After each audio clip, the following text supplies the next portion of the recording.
All attendees are in listen-only mode. Hi everyone. Welcome to our webinar on Moving On Up, Finding Your Way to Manager, Director, and Beyond.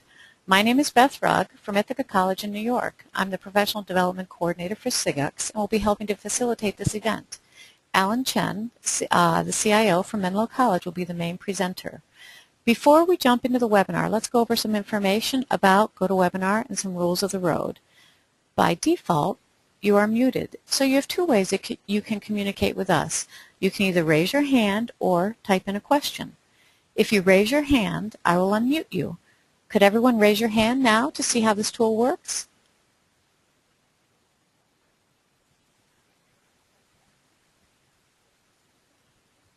Well, thank you. I see about half of you raised your hand, and I appreciate that. If you chat me a question, then I'll ask Alan that question on your behalf. Can I just ask everyone, does the sound okay at this point? Can you just chat in a response? Super.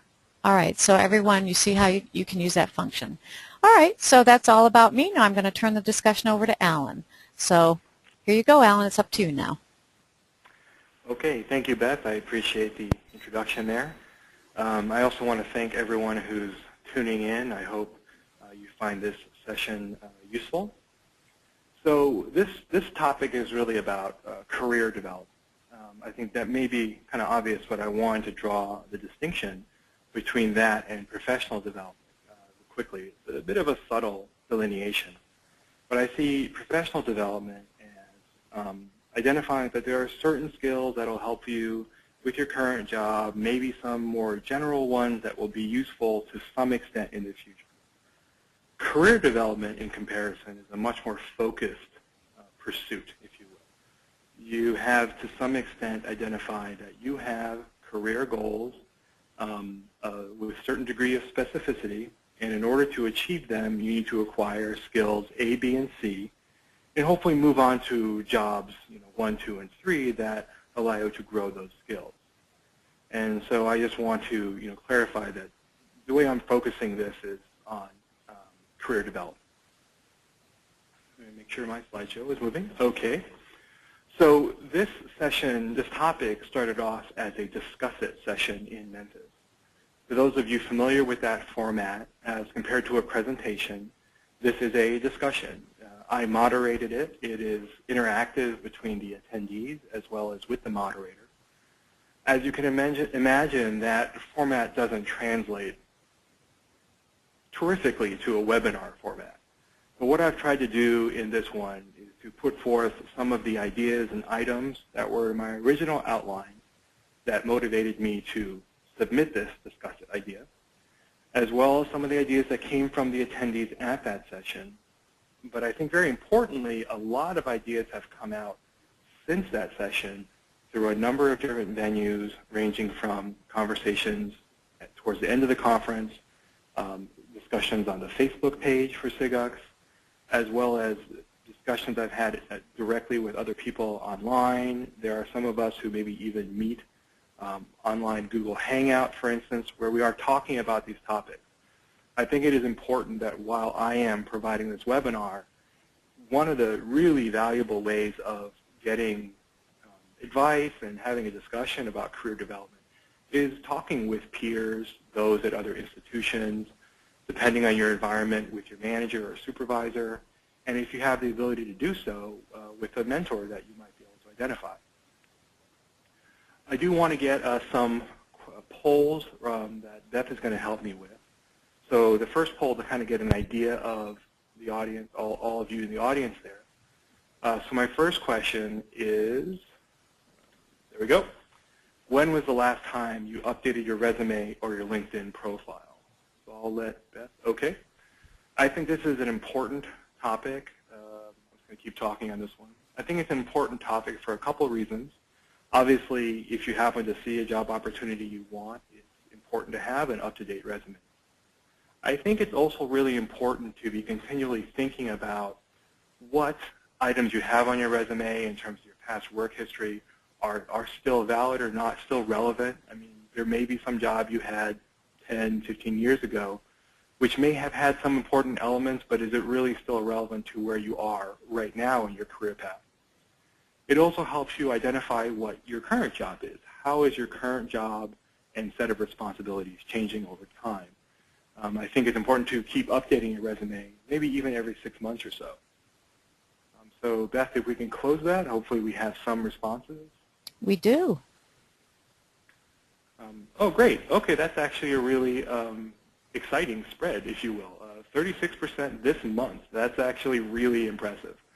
So that's over half the attendees in this year. So that's great.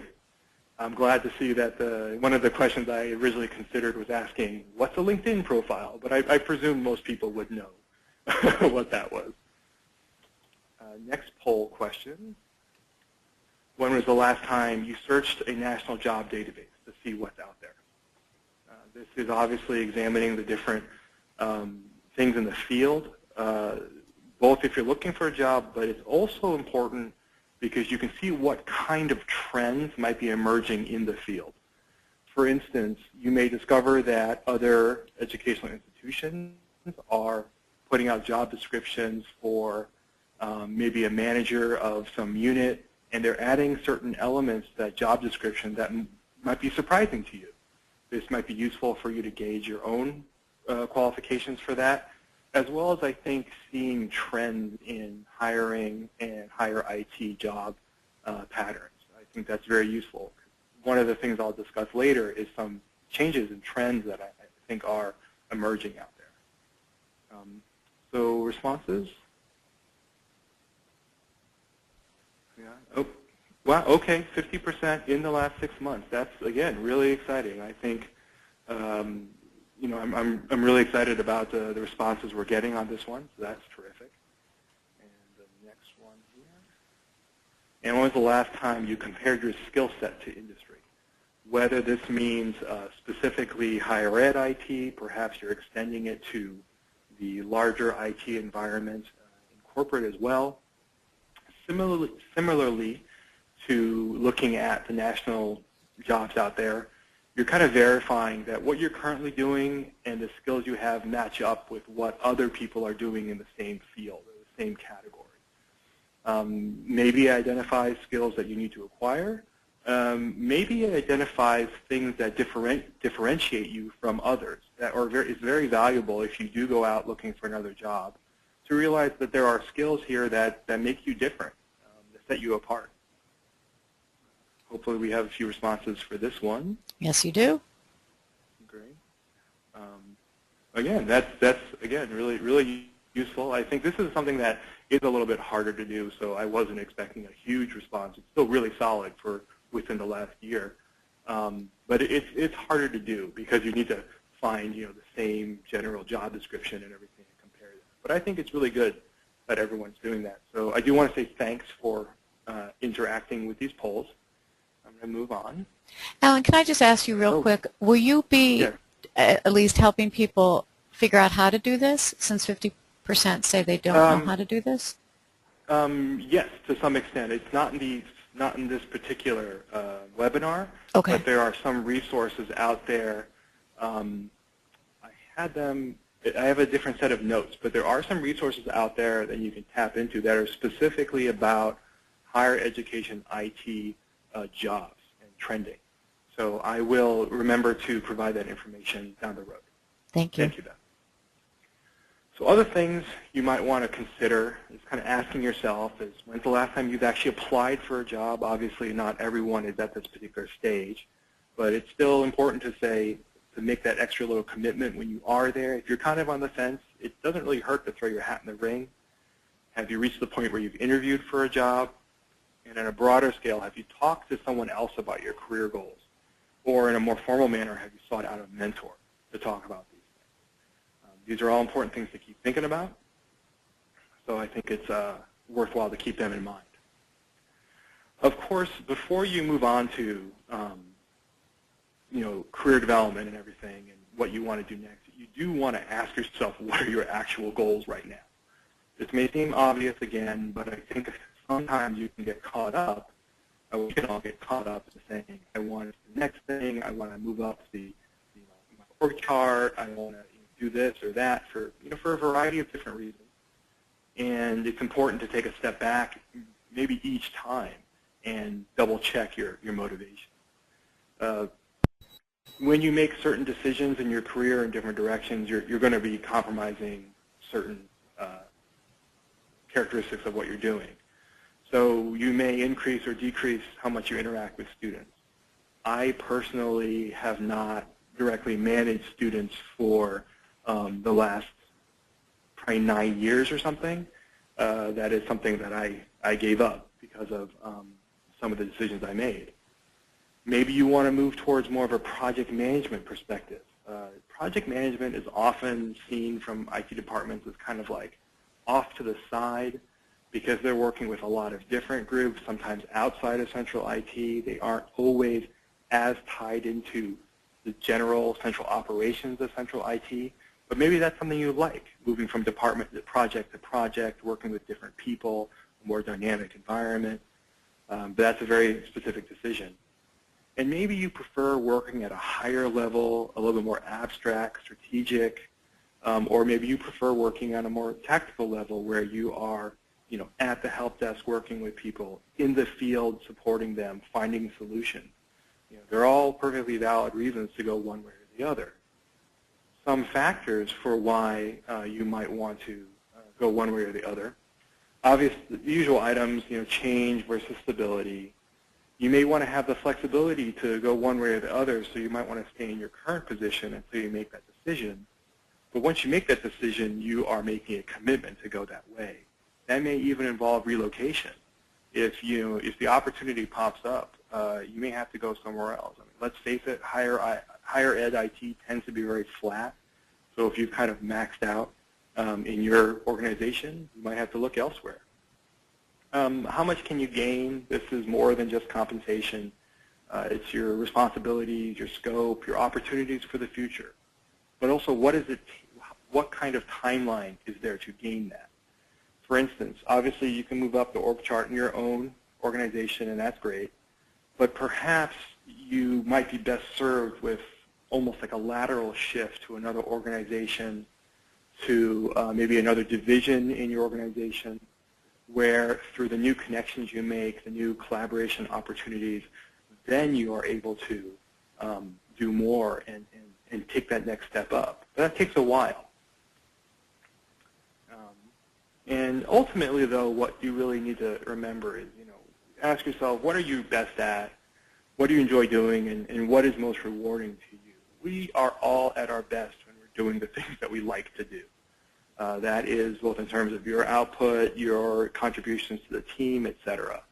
And if you like, in the session in Memphis, one of the things I said and I think resonated with a lot of people is, for instance, I returned to the student interaction one because it is something that I made a conscious, I had to accept consciously that I was going to be shifting away from a while ago.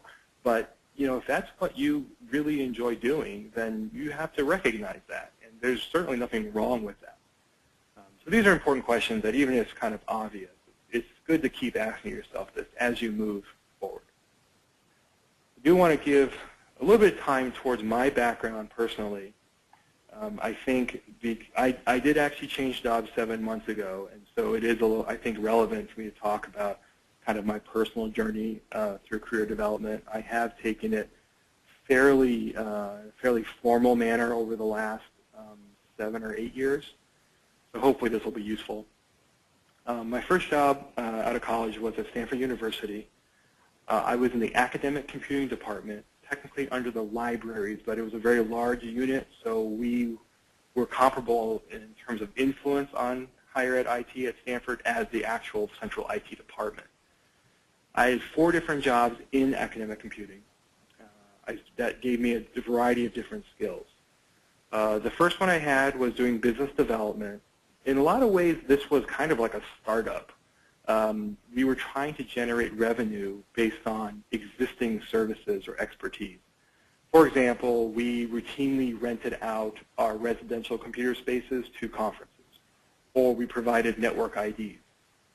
We didn't have a systematic process for this. We didn't have any policies. So by making everything more formal, we were able to formalize the revenue coming in.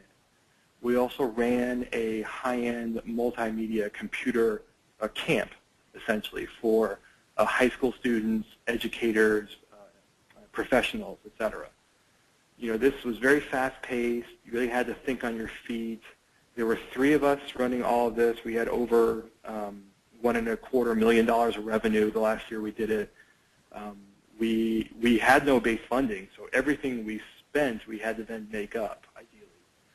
And it didn't matter if there was an issue going on. If we had to pick up food at Costco or something, it didn't matter whether it was me or the administrative assistant or the director of our small group. Whoever could do it, we did it. We worked very feverishly, but we always had to remember the larger goal. We had to remember that we had to produce a quality product, that we had to have quality customer service for these conferences that were paying us money, et cetera, and we had to remember the bottom line. So I think that gave me a very interesting perspective working in higher ed, but again, it's kind of like a startup. Like a startup, right after this, I was laid off because we brought in $1.25 million, but we spent about $1.5 million the last year we did this. I shifted over to a lab management position. This was with the Disability Resource Center in collaboration with them. So I managed a small lab of about 25 computers, but I work with some really very specialized and demanding software and hardware for students who are visually impaired, hard of hearing, learning disabilities, et cetera. But lab management, like it is in many institutions, whether it's a resource center or not, it's about operation. Things have to work. In pursuit of making sure things are running, you're doing lots of problem solving, you're picking up new skills when needed.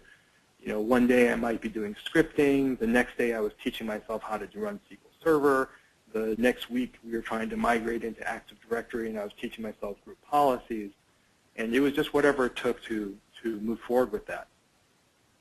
Around the time towards the end of this, I was doing operations, but I started working on some kind of large-scale projects that were targeted towards making some pretty significant differences to students. I realized that I really enjoyed this, specifically kind of taking this larger, higher approach to things and saying, how do we build this product from the beginning to the end, look at all the different parties involved, the communication, the interaction, and then produce something that makes a difference. It was around this time that I kind of informally started creating what I call my personal strategic plan. So a light bulb went off around this time, and I realized that, if I wanted to get to some job 4 or 5 years down the road, before that I had to have another job that gave me skills X, Y, and Z. And then even before that, I had to have additional skills to help me get skills X, Y, and Z. This is very much like a strategic plan for an organization, where you look a few years ahead, you build different tactics to get to realize your strategy, and you're updating it on a rolling basis. Not everyone is going to be as type A personality as I am, so having an actual formal plan might not be for everyone. It just really fit my mentality and my career development goals, which this is when they really started forming as career development versus professional development. One thing I wanted to do, as I mentioned, was move towards project work. So I got into project management. It was still generally within the academic computing environment with a little bit of crossover towards central IT. So we did have cross-functional teams moving across different silos. There was a lot of communication with other groups, some documentation. This was really early work in terms of shared wikis and shared spaces. You had to build a lot of really important relationships, because in order to get a project done, you had to have a sponsor. You had to perhaps have a sponsor in several different departments, buy-in. You had to get a budget, ideally. You had to get really good skills at resource management. Again, budgeting, people, time, which people were available on what timeline, et cetera. So these were a lot of really good skills for me that proved useful later on. My last job was kind of a focused version of project management. I was involved in designing learning spaces for our department. I got to be kind of a leadership role in this one. our group managed about 5 classrooms and all of the technology spaces in the residences. So I got to put forth some really interesting ideas, again, in a leadership kind of way on these spaces. And sometimes we were talking about, modifying lounges to better accommodate how students were using technology. Even more so than working with central IT, I was now working with a really broad set of the university. So I was working with housing, dining, residential education, facilities, academic departments, trying to bring lots of ideas together. And then we put together several formal proposals that might be the result of a lot of discussions with these various departments, and then bringing that back to a presentation to a high-level director, maybe a vice provost level position in some cases. And so I got a lot of experience in those kinds of presentations to those groups. So at this point, partly, again, the flat structure of higher ed IT, I knew what I wanted to do next in terms of my personal plan was to get a high-level management or a director-ish kind of position where I had more responsibility. I was lucky that I could go directly to a director position when I moved to the law school at Santa Clara University. I was there for almost 5 years. I was officially the assistant dean for law technology, but I was effectively the CIO for the school. This was a good opportunity because I was kind of like a director as part of a larger organization, because even though we were IT just for the law school, Santa Clara University has its own centralized IT. So we were kind of like one unit doing IT within a larger unit. So I wasn't kind of on my own. At the same time, we were a full-service shop aside from really centralized services like ERP, networking. We had help desk, field support, web design. We had our own content management system. We had our own systems manager. We had our own data center inside of the university data center. I had a budget of about $400,000 that included quite a bit of capital spending, and I had to defend this budget to the dean of the law school, who was not a technical person by nature. So it had to do a lot of, not just defending, but it was discussing and breaking down the cost of IT and what services you can produce from those costs and why they were valuable. And then about 7 months ago, I received a transition to Menlo College as the CIO. And a little bit about Menlo. It's a very small school. We have slightly less than 700 students, 85 staff, and only 30 full-time faculty. So if you're ever in one of those trivia sessions where you need to find the guy who works at a college of less than 1,000 students, you can come find me from now on. So on the one hand, this is a great spot for me to pick up some of these skills. Obviously, I do want to move on over time to a larger institution. But because this is a small institution, people understand that we aren't able to do everything as fast and on the same scale as elsewhere. This is a really good collaborative community here. We have a small IT department. There's 7 people, 6 FTE positions, 7 people, including myself. And we have to outsource. We have no networking expertise in-house entirely at all. So it's a good opportunity where I can, get exposure to a lot of the CIO responsibilities without having to manage a staff of 40 or allocate a budget of $30 million or whatever the scale might be. At the same time, I am handling everything from the forward-facing things, our help desk, classrooms, field support, our tickets system.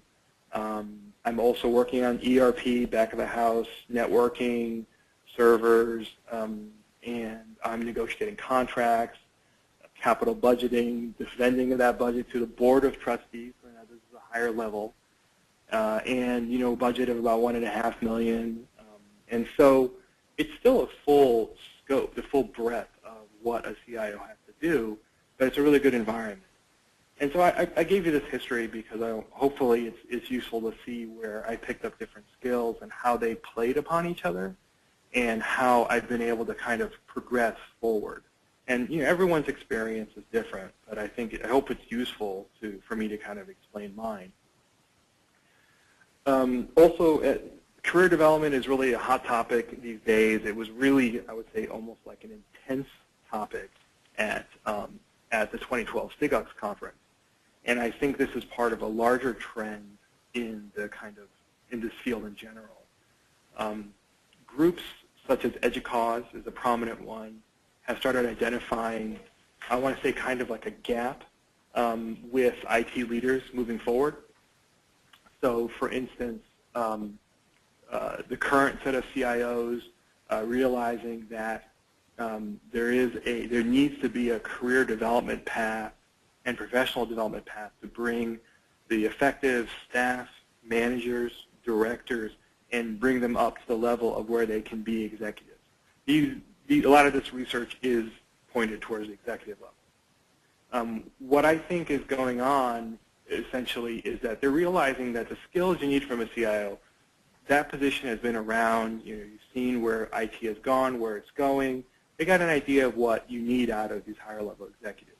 Communication skills, management, actual leadership, fiscal management, et cetera.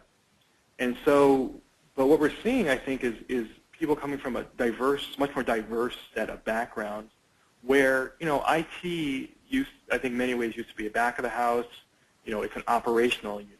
Now it's a service unit. So you have people who are doing front of the house. And so the question becomes, if you don't have those traditional career paths anymore, how do we develop a larger scope of development options to bring them up? The Association of Jesuit Colleges and Universities, Santa Clara is a Jesuit university, has an IT management group. This is 27 colleges and universities in the U.S. And they have a very specific discussion going on about a lot of their CIOs are 15, 20, 25 years on the job, and they're highly effective, but they start looking around at who's going to be next, who has the skill set that they've identified as what the CIO needs. And they're realizing that there has to be a concerted effort to help bring these talented people from such a diverse set of subunits to that level. And this dovetails with, I think, a lot of forces that we're seeing on both the employee, staff, and employer side of the HR equation. So I think, in 2008, when the economy fell apart, I certainly know I felt this way. I was just glad that I had a job. I had shifted recently over to the Santa Clara Law School. I had a job. My opinion was, whatever you want me to do, I will do. If there's fewer resources, I'll find a way to make it happen. Please don't, fire me. Over time, though, and the environment has stabilized somewhat, but eventually it's inevitable that we're going to look back and say, we've done some really good stuff. We've picked up a variety of skills. I've built a portfolio of accomplishments, and what's next at this point? So I think there's this real driving force, and I really felt this at the Memphis conference, and it's driven a lot of the programming ideas actually for the coming Chicago conference. People were really asking this question about, what do we do next now that we've done all this stuff? On the employer side, as someone who was looking at job descriptions 8 or 9 months ago, I really felt there were some changes in what people were looking for in higher ed, directors and executives.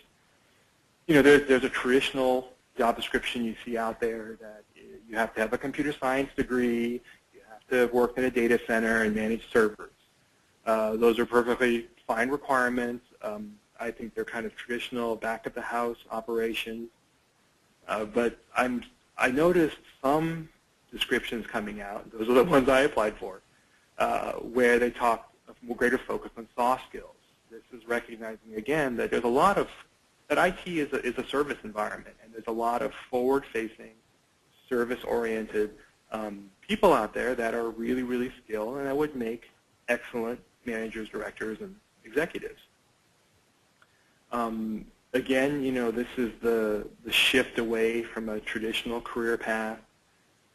You have people you have staff that are highly effective coming out of help desk areas or networking, front of the house, back of the house, who are very skilled at managing people, whether students or staff, managing budgets, being leaders in their area, but they have different perspectives, and you have to somehow make both potential candidates into equally effective higher-level managers and directors.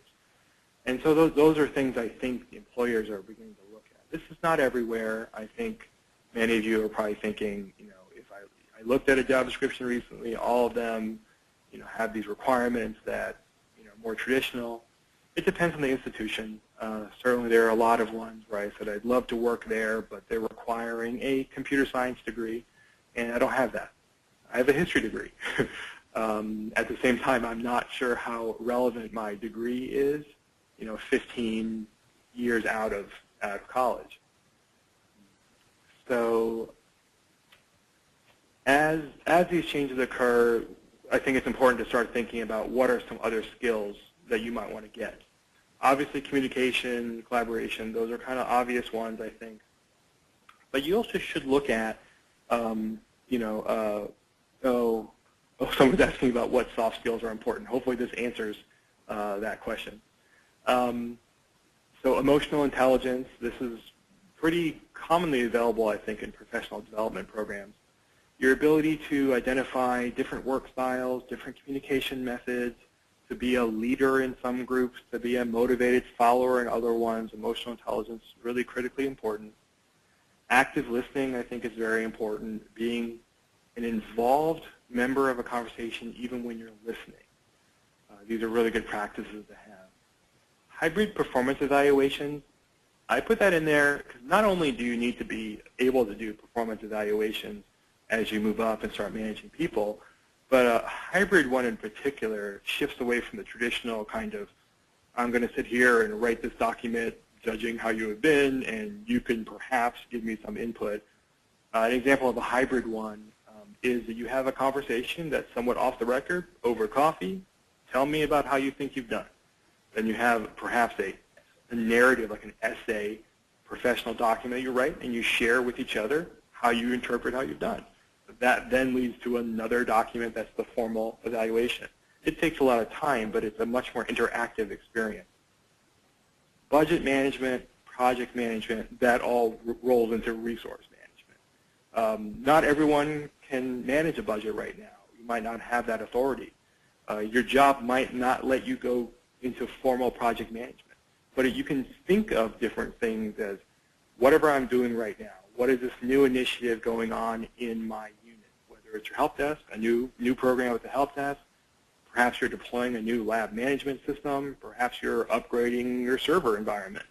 If you look at it from a how am I going to manage all of the resources involved in this from my perspective, these are really critically important skills. These translate into a lot of valuable things down the road. Salesmanship, marketing, being able to influence other people. A lot of the things we do, let's face it, we're trying to sell someone on why they should let us do it. This is basically every level of every organization. Whether you're doing a project and trying to find a sponsor formally or just informally trying to make sure you have the right people behind you and involved, kind of gaining these skills. And it's a lot of communication and interaction, but having some salesmanship kind of perspective. Someone just like this to me last night. I think it's a really great point. Looking at it from that perspective can be very important.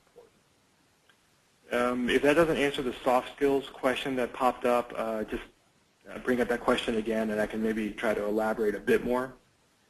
There are also some ways of kind of developing a framework for how you might look at your career development. So there are some methodologies out there. So there's Scrum software development. This is a iterative development process with multiple feedback loops. It's very fast-paced. It's designed for when you don't have the time to plan ahead. You still know what your goal is. You're trying to create a refined, developed piece of software without bugs, etc. But you don't have time to actually plan a whole lot. I'm sure many of you can, sympathize with that scenario where you have a goal or someone has given you a goal and you have to just run with it. There are times when I say, how am I going to do that? Let me look at some of the lessons I learned from Scrum software, and maybe that can help me structure ideas for how to move ahead. Lean organization, Six Sigma philosophy is about eliminating waste and errors. That's kind of tough in IT, but maybe there's something to think about there. Maybe if you're sitting there thinking about how do I eliminate errors and flaws so that 99.7% of things come out perfectly. If I, it's hard to get there, but if you can think from that perspective, that can be a very useful structure for you. ITIL or IDLE is a IT-specific management philosophy. Again, it gives you a vocabulary. Some leadership books, these are kind of like the self-help books in a way, but a little more research-oriented. There's a leadership challenge, Strengths Finders. Marcus Buckingham has lots of excellent books, which is also based on strengths, and tons of other ones as well. I'll give you an example. The Leadership Challenge is a research-based book written by the former dean of the business school at Santa Clara, where I got my MBA. So it's covered a lot there. It describes different practices that leaders do. This is the particular framework that this specific book proposes. So those practices are challenging the process, encouraging the heart, having a shared vision. None of these are rocket science. These are probably things that you would think of anyway, but it gives me a vocabulary. So when I embark on something, I ask myself every day or whatever, okay, am I challenging the process? Am I questioning the way that we're doing things and making sure that it's actually the most efficient rather than just simply the way we've always done things? Am I encouraging the heart? Am I actually taking the time to tell my staff, hey, good job, or motivating them to say, yeah, this is why we should work on this shared vision? Again, it's a vocabulary so that when I am thinking about what to do and how to become a better leader now, how to become a better leader in the future and my next job, it gives me a structure for that. I personally find this very useful. And it helps develop those soft skills as well. Finally, I'm kind of moving into some things that you can do today, tomorrow, on a lower level. You can work on marketing yourself. This is really important, especially if you are facing that traditional job description when you aren't coming from that traditional job experience. HR says that you are a help desk manager, managing students, and you have no budget. And you might apply somewhere, and they might say, look, you manage students, that's not the same thing as managing staff.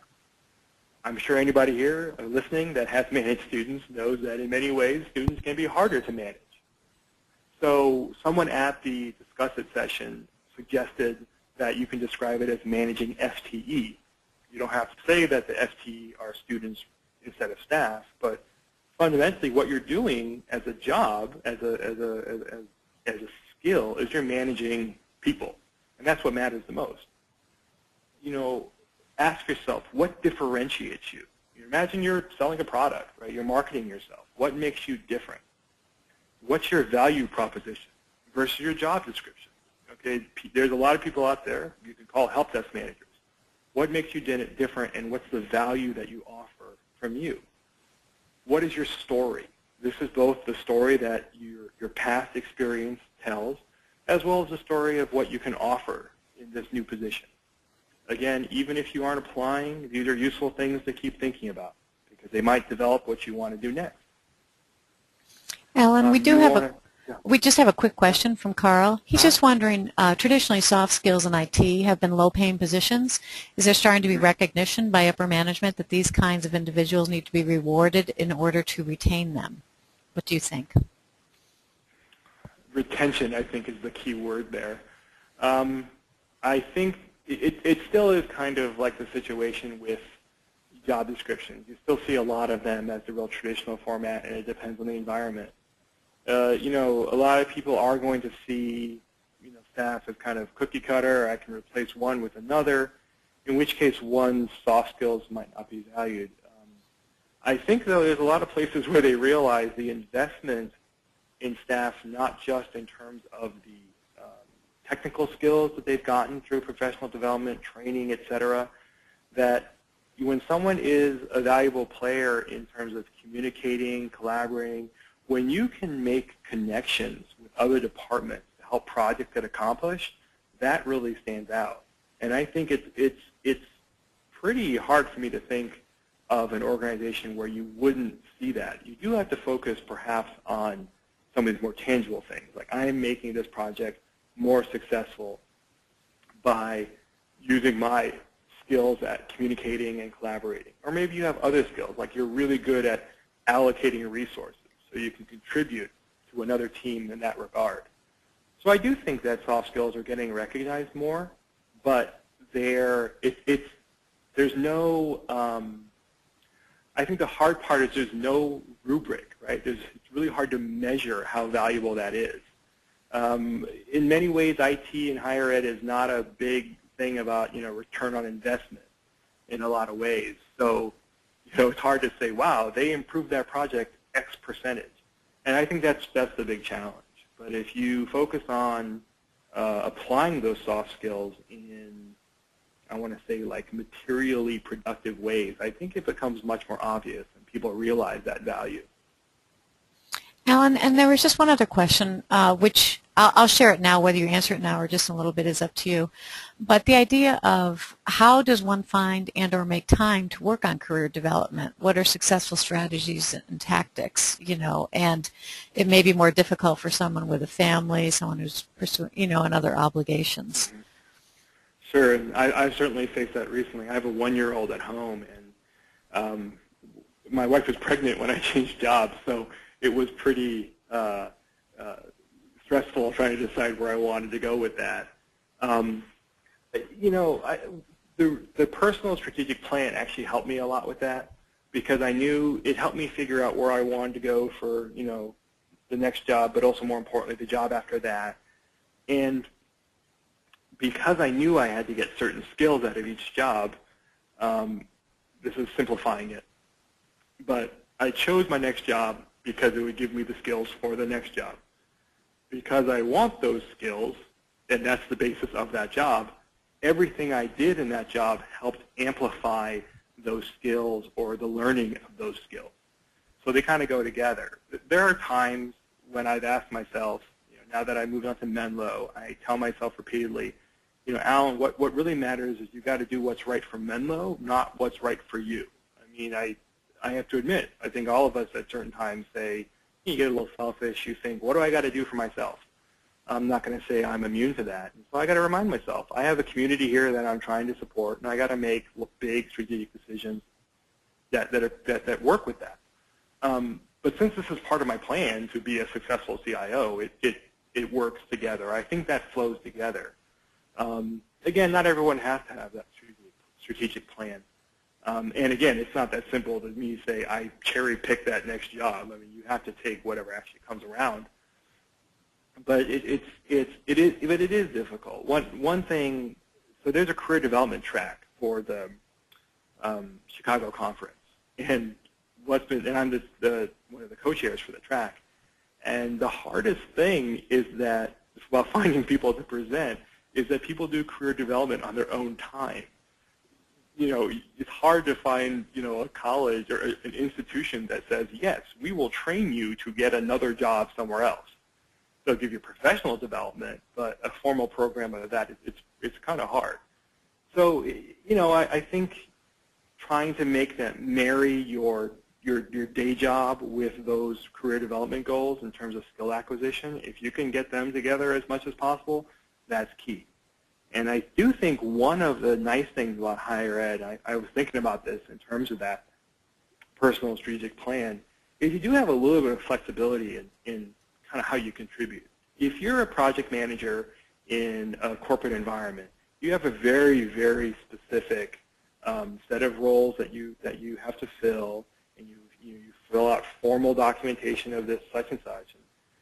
But when I've talked with a lot of PMs in higher ed, even ones where they do have formal documentation methods and forms they have to fill out, et cetera, they're still able to say, but I can still leverage the fact that I'm more of a, connector or communicator, or I can leverage the fact that I'm really good at kind of statistical analysis to help drive these projects forward. You can still kind of leverage those skills, I think, a little bit more freely in higher ed than you can in the corporate world. that's just my experience talking with friends and that I know and counterparts I know that work in corporate. Alan, just there was one other comment. Yeah. I think Scott, just back to the soft skills, was thinking that as far as IT leaders go, traditional IT leaders perhaps don't value soft and differential skills when compared to the younger IT leaders. So that was just a comment. Yeah, and I think it's a valid one. I don't have a wide enough survey to say much more. But to be honest, that's kind of my impression too. And I think that's part of why certain groups are kind of seeing that there is a bit of a potential leadership gap forming between current CIOs who are extremely effective, but they're also recognizing institutionally perhaps that the environment's changing. The skills that you need to be an effective CIO are lots of soft skills. They've identified that. And so now we need to, recently I think they're realizing that we need to, develop these skills. And so I think the value is going up, but I agree. I think there may be, that is valued in different ways, at different levels, I'll say. So I think it's a really astute observation by Scott. So jumping back to this, I encourage people to stay involved. These are, again, things you can do tomorrow to some extent. Get onto, committees, whether maybe it could be something really random, a sustainability committee, a parking policy committee, but you're getting involved. You're working with other people at your institution. Get onto project teams, whether it's an official project management thing or just, we got to do this thing, who wants to get involved? If you can be in a search committee for another job, you could be involved in trying to find someone who meets that newer, more progressive kind of perspective, or who would be a really good partner to help develop that perspective. And it gets visible, too. And do this both inside and outside of IT as best you can. And staying visible, find time to meet with others. I know that's really tough, but you can do that over coffee, or, most people take lunch. Most people want to get coffee, so find time to do that. Meet up, down, and sideways. So your peers, your staff, maybe even student staff, and also people above you, too, to find time to meet with them. The more you communicate, the more you get involved, that's still good visibility as well. And obviously, it'll improve your written and oral communication skills. That really stands out, I found. Make presentations, write papers, whether it's for SIGUX or an organization or a unit in your own institution. If you get involved in this way, you stay visible. People remember that it was that person in particular that did that presentation, even if it was part of a team. And finally, stay connected. So mentoring programs, whether it is something like the SIGUX mentoring program or perhaps there's something at your institution. If you can get involved in certain organizations or associations, which can be a variety of different things. I've been recently getting involved with Toastmasters here, which is a public speaking kind of practice and improvement organization, working with people who are in industry concerned about the same thing. And if you can, grow your involvement. If you start, hey, I started off as attending SIGUX, then I got involved in the program, then I'm now the treasurer for 2012 and now 2013. I want to get more involved, so my connection is getting stronger that way. So that's my presentation. I hope people have found something useful, and I certainly will take any questions they have. But I do want to thank everyone for listening as I've been going through. Alan, let's see. We have a couple questions here. Lori, yes, the presentation slides will be available, and hopefully this is being recorded as well, and we'll be able to distribute that over the SIGUX website. We did have a question just about mentoring, I think finding mentors, and then maybe taking it a bit further as far as references, gaining references, and what type of references should one have? So I'll cover the references one first. I think, first of all, anytime you leave a job, make sure you ask at least your direct supervisor and possibly one other person that you've worked with to be a reference, if they're comfortable being a reference. Always do that.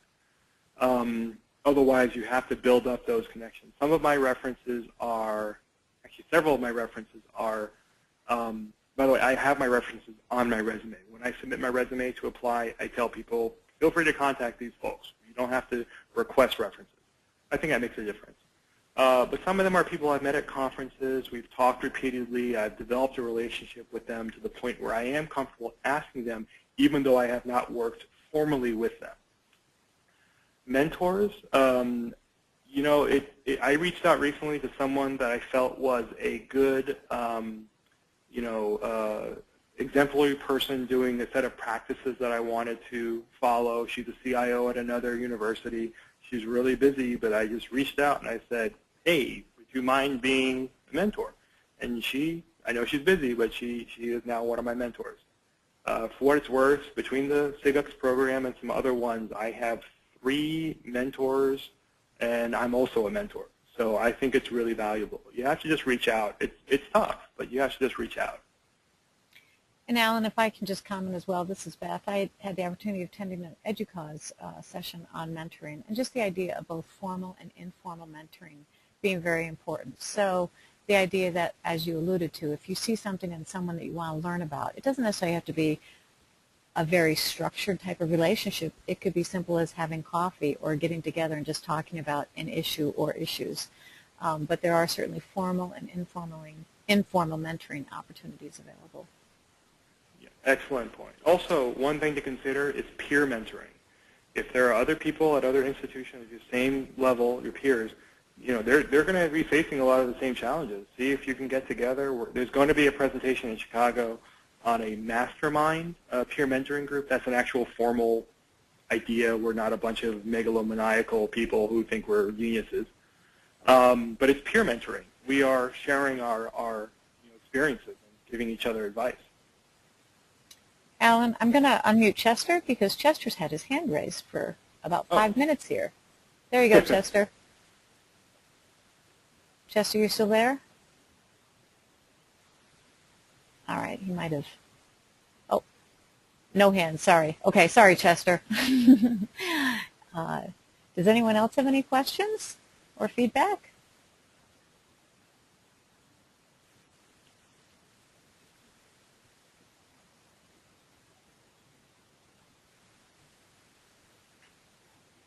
I think we might be good, Alan. Okay. Well, thank you, everyone, again. Beth, thank you so much for the opportunity. If anyone has any questions, I apologize that I forgot to put my contact info on here. But, you know, Beth can provide that, or if you are able to write it down, I'm just achen, A-C-H-E-N, at menlo.edu, menlo.edu. And feel free to write me if you have questions, and also tips. I am, you know, hey, I'm not an expert on this. These are my experiences. So please, let's share. Absolutely, and the thank yous are rolling in, Alan, so I think you did a great job. And if you don't mind giving me those slides. Oh, no, never mind. I have them. Sorry. Sure. Well, thank you, everybody. And like I said, if all goes well, this webinar will be posted on the SIGUX website within a few days.